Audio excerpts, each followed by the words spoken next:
Good morning, it's March 7th, and this is To My Liberal Friends. The question that most Democrats are trying to answer is, where do we go wrong, and why are we losing? The answers are there, but they cannot either see them or they just won't acknowledge them.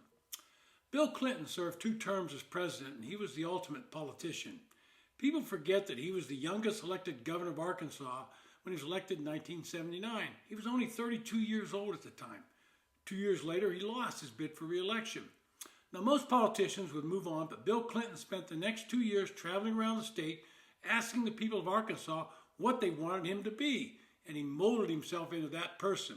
He was re-elected the governor in 1983, and after Arkansas changed their term of office, he held that position for 10 years.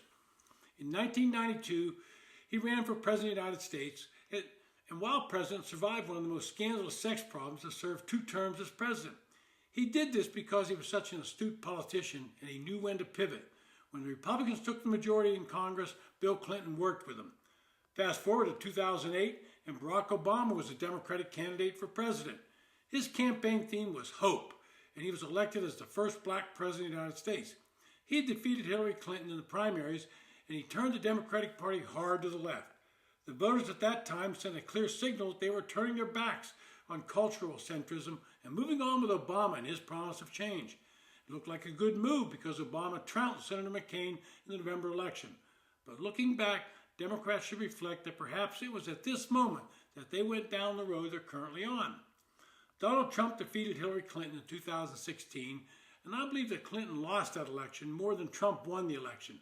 Her negatives were at an all-time high, and she acted like she was owed this office. On election night, I think the 2 most surprised people were Hillary Clinton and Donald Trump. Well, Joe Biden then defeated Trump in 2020, and once again, I think Trump lost more than Biden won. But Biden decided he was not only going to emulate Barack Obama, he was going to go further left and become even more progressive. But once again, we had someone who viewed himself as a politician first and a statesman second in the White House, and Biden surrounded himself with progressive advisors. We now know that he was on the decline even after he was shortly elected, and that meant those staffers were more in control than anyone realized. The result was this once coalition of hope and change morphed into one of identity politics, and one that would correct any aggrieved injustice that people believed had been perpetrated upon them. It reached an apex when the Biden administration announced they would only appoint a black woman to the Supreme Court. Now, I want to be honest. I think that Justice Ketanji Brown Jackson had the judicial background to be on the court. You may not agree with her views, but she was qualified. But Biden put an asterisk by her name with his announcement of who he would choose. What he should have done is put a list of 10 potential nominees and then selected her from that list. But he had to show he was totally on board with identity politics, and that was a disservice to Justice Jackson.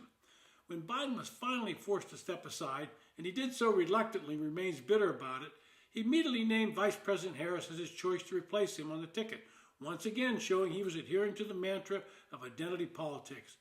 The result was the voters rejected this campaign of joy and wokeism, and not even Obama himself could push her over the finish line. Now, some Democrats are finally seeing the picture clearly and are calling on a party to pivot and move away from the excesses of wokeism that has led them to this point. But the progressive wing of the party still has a large influence, and they reject any change. If any of you have watched The View, you see these liberal women blaming the Harris loss on everything but the positions of the party. We saw this on full display on Tuesday night when Congressman Al Green stood up during the Trump speech and waved his cane and heckled the president. We saw the progressives in Congress sit there with their little signs, waving them at the president to show their displeasure.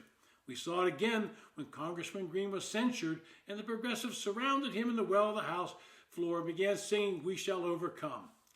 Today, the Democratic Party has become a minority party. A recent poll said only 36% of people now identify as Democrats, the lowest in modern history. The elites in the Democratic Party come across as lecturing the public and telling us how uneducated we are by not realizing they're proposing policies in our self-interest. They seem to not understand that the public's not interested in their lectures. The public can see with their own eyes. It sort of reminds me of the old story about the little boy who had a new litter of kittens. An alderman asked him what type of kittens they were, and the boy replied, "These are Democrat kittens." The alderman smiled and patted the little boy on the head. 2 weeks later, the alderman saw the little boy with his kittens again. He had a few other constituents with him, so once again, he asked the little boy what type of kittens he had. So the boy smiled and said, "These are Republican kittens. They have their eyes open now." If Democrats have any chance to recover, they're going to have to repudiate this cultural change. This is the simple truth. The American people want a stable pocketbook, a stable border, and a stable world stage. They're not interested in the Obama, Biden, Harris Democratic Party's idiocentric conception of waging a cultural war.